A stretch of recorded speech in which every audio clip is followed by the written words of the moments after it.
This is your daily dose of all things royal. Welcome back, my gorgeous, good-looking friends. Today, we're really going to talk about protecting the kids. This Archwell-backed Lost Scream Memorial website with 64 stories that are showing us that deaths were caused to social media is actually quite deceptive and misleading. I want to thank Daily Impress for going through each story on that website and compiling this data for us. Only 4 of the 64 individuals were actual kids under 13. That's 80% that aren't kids.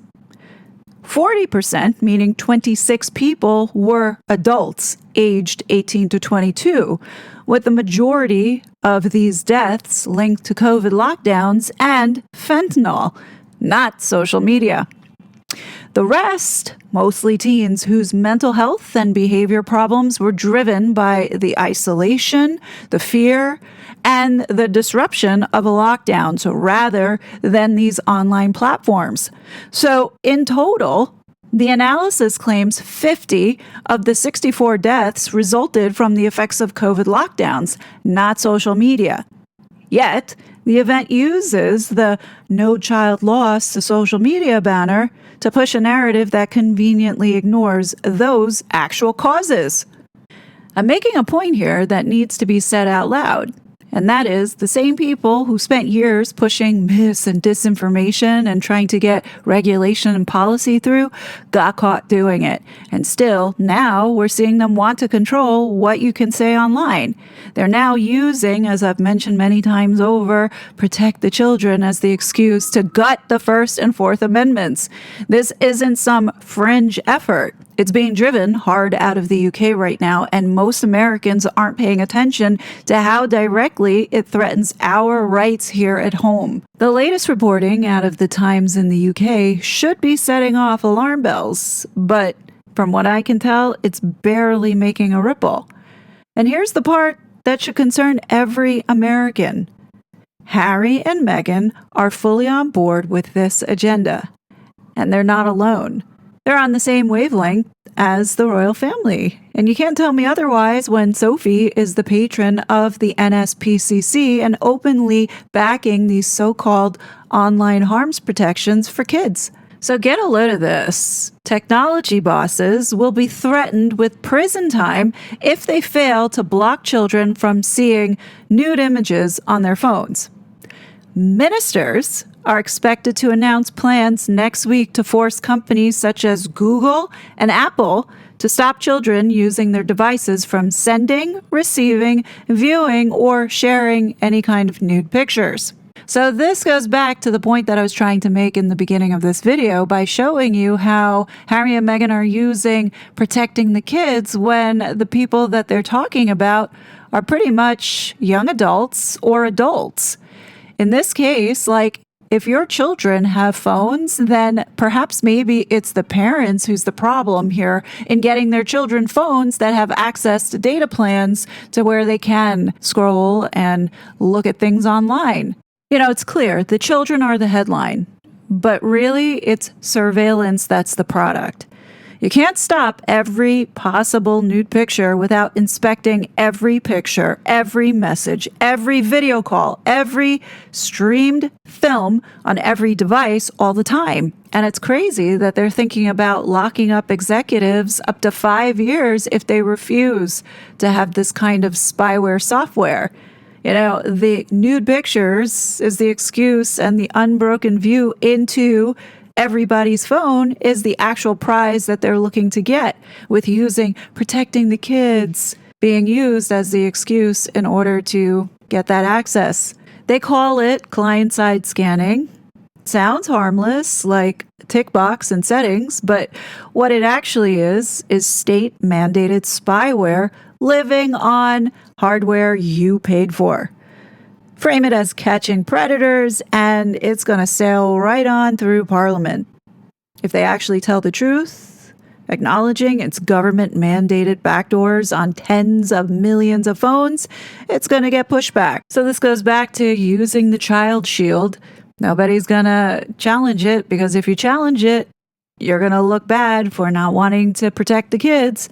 And this is what the Online Safety Act is designed to do. Hand ministers the power to jail technology bosses for 5 years while they crowbar open the inside of your phone, or right now, the British citizens' phones, and ultimately to creep wherever they want to. And this is the part that's concerning to the United States because it will encroach on Americans' privacy and our Fourth Amendment rights. And that's something that Jim Jordan has raised to the Home Secretary, Shabana Mahmood. So here's where the hypocrisy is rife with the Labor government. Jess Phillips resigned as safeguarding minister back in May. She left a scorching letter for Starmer complaining that the government would only ever encourage companies to act. She wrote that it had taken her a year just to get them to threaten legislation. Not legislate, just threaten. This is the definition of incremental change. Nothing bold about it. The announcement was supposed to be in March. She was still being promised June. She had given up believing it. Then she asked how many children had been left without a safety net while ministers dilly-dallied and worried about tech bosses. So now, do we think Jess Phillips really gives a shit about the kids? This sincerity is really all about wanting that surveillance. This is the same Jess Phillips who, as the minister supposedly in charge of safeguarding children, has a disgraceful record on the biggest organized child sexual exploitation scandal in modern Britain. You know, the grooming gangs. For years, in Rotterdam, Rochdale, Oldham, and towns across the country, organized groups of men, we all know overwhelming Pakistani Muslim, systematically groomed, raped, trafficked, and destroyed thousands of vulnerable British girls. Police and councils knew and looked the other way, terrified of being called racist. You know, this is industrial scale raping of children enabled by political correctness and the two-tiered policing that we're seeing. And in some cases, active participation from some of these scumbags that are sitting there at Westminster. When survivors and councils demanded the proper inquiries, Jess Phillips was the one who blocked the government-led ones. She told Oldham to do it themselves. When a national inquiry was finally announced, survivors on the victim liaison panel resigned in protest. They accused Jess Phillips of betraying them, of publicly contradicting their accounts, of trying to water down the scope so it wouldn't confront the specific ethnic and cultural patterns of these gangs. They called her unfit and demanded she resign. But Starmer backed her anyway. Anyway, real children were being raped on a mass scale while the authorities failed. Phillips and this government dragged their feet, protected the narrative, and treated these survivors with nothing but contempt. Yet the second it's about forcing tech companies to scan every phone for naked pictures, something that requires building permanent surveillance infrastructure, suddenly it's all drama, all resignations, and all about thinking about the kids and keeping them safe. And she's the one who demanded this? Come on, spare us the performance, Jess. See, what they're not telling you is that this tech already exists in pieces. Apple's communication safety feature already rifles through AirDrop, messages, photos, and FaceTime looking for nudity. Google's sensitive content warnings does the exact same. But these MPs want it all fused together and cranked up into one all-seeing scanner on every single device and having access to it. A system clever enough to recognize a naked body in any image or video stream is not a modest little filter. What it's serving is a general purpose content scanner. So today it may target nudes, but with Labor government in control, you can't trust them. Tomorrow it can target anything the Home Office decides is a problem. A political post, a protest clip, a meme, a face they've taken against, like Tommy Robinson. Retargeting it won't need a new law or a vote. It will take one software update, and you almost certainly won't be told about it. When Apple switched on age verification for UK users earlier this year, roughly 35 million iPhone owners restarted their phones and discovered they now had to prove they were adults just to use devices they already owned. This is the future that the UK is building. It's not a safer one for children. What they're building is a population whose every private photo and message can be scanned by the state on hardware they own, sold to them as child protection. They ignored the real industrial scale rape of thousands of British girls by grooming gangs because confronting it was politically inconvenient. Now, they're using the idea of child protection to finish installing the surveillance state inside British citizens' phones. Back in March, Lauren the Insider left this comment under this post I did supporting the interview she did about the horrible abuses going on in the UK right now with Liam Tufts. And she mentioned that Jess Phillips should be behind bars for life. This country's a mess. Migration should have stopped decades and decades ago. I don't want a culture that is foreign to ours, that's hijacking ours. I don't want to see thousands of people praying in Trafalgar Square. Conform, off. It's real simple. All we hear, diversity is our strength. No, it's not. I don't care what I'm called. I've got 2 daughters. I don't want them going to mosques. I don't want them eating halal meat. They're taking over. We are importing extremists.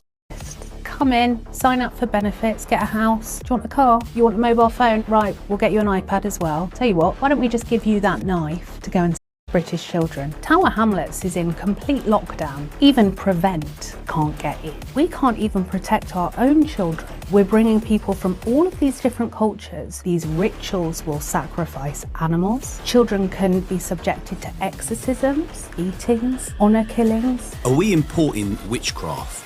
So if Jess Phillips was the one to crack down on keeping the kids safe from all of this that's unraveling and did nothing, they want us to believe that she quit over the fact that Starmer didn't move forward on this tech legislation? Before she left, she was quoted as saying, "I very much hope that finally we have got this policy over the line," adding, "We must not be squeamish about the demands we put on tech companies when we are talking about the worst type of online child sex abuse and degradation." As I've said before, especially when it comes to Harry and Meghan, these are the last people that you should trust when they say that they want to keep kids safe. And since this idea is coming from Jess Phillips, as Lauren the Insider would say, I think not, Poppet. And I think what needs to happen now should be the Brits signing some type of petition and pushing it forward to Parliament so it can get reviewed to say, no, you don't want this layer of spyware from the state to be monitoring your phone 24/7. Is a bad idea, folks. And we as Americans don't want the UK government having backdoor access into our communications with our UK friends, because that's ultimately what they're trying to get to. And another thing that's concerning here is that we know the UK has a high number of PD files in government. Why would any parent want their children to have spyware of which some of these perverts could be spying on their kids? I don't care what anybody says. This will not reduce the amount of online harm or harm to children. It just won't. In fact, it will end up protecting these predators. And the last thing that I want to say here is that the more access and control that you give the government over your personal sovereignty and privacy, the likelihood or more chance that they will abuse it. And we don't have to look any further than Harry and Meghan, who definitely abuse their power, their status, and God forbid they receive this IPP, the access to that intelligence, no doubt will put many people in danger. And that's because of who they are and how malicious they've been. And we know this. That's why, it's important that everybody, pays attention and pushes back, and especially in the UK, and say, no, you don't want your sovereignty to be slowly taken away, because this is what's going on right now. And everybody is so distracted with noise and nonsense. Back in 2023, before this Online Safety Act was signed into law, I begged my UK followers to go and make a stink about it because of the problems it was going to cause down the road. I'm once again raising the red flag, as I have been for the last 5 years, for the UK to use your voice and push back, because now we have a situation where just a little bit more freedom is being taken away from you. Now, while many recognize that it's happening, you can't sit there and do nothing, because when you sit and do nothing, you're allowing them to win. You have to find it in your soul somewhere to do something to push back, whether it be like this video and share it with one person, or speak to people, go to the pub, sit down and have a conversation. Tell people what's going on, because this is the only way, change is going to happen. Because if people don't know, likelihood they don't know about this, it's going to happen right under your noses. And before you know it, more of your freedom has been taken away. And that seemed to be what happened with this Online Safety Act, where it was very low key when they passed that bill. And the reason why it was so low key was because they knew people were going to make a stink about it. This is something, too, you guys have to recognize. Stop paying attention to the bullshit mainstream media, because they have been nothing but a distraction. I think we're getting to a point where we see exactly what Harry and Meghan bring to the table. Nothing but distraction. Now, the last thing that I want to say here before I go, which will probably piss Meghan Markle off, is, the conversations that are being had online about why is it Meghan continues to keep posting photos of little Betty Markle all over the internet, especially looking all disheveled and wearing clothing that, doesn't seem very appropriate, especially when they talk about predators online. The only thing that I can say here, just given the experience that I've had from the beginning with these disinformation campaigns, is that this is likely a campaign. And Meghan is doing this, especially the weird photos, so she can make a case. There will be somebody who's going to fall into a trap where whatever is being said will be weaponized against them, like how Meghan weaponized the Megxit community during the Netflix 6-hour shit show. Don't think that their hyper-focus now on the children is not excluding the rhyme and reason as to why Meghan all of a sudden now has been posting little Betty Markle all over, when before nobody even thought she existed. It's not because she's got to prove to William that the children exist. It's not because she's using it to profit or monetize because her brand failed.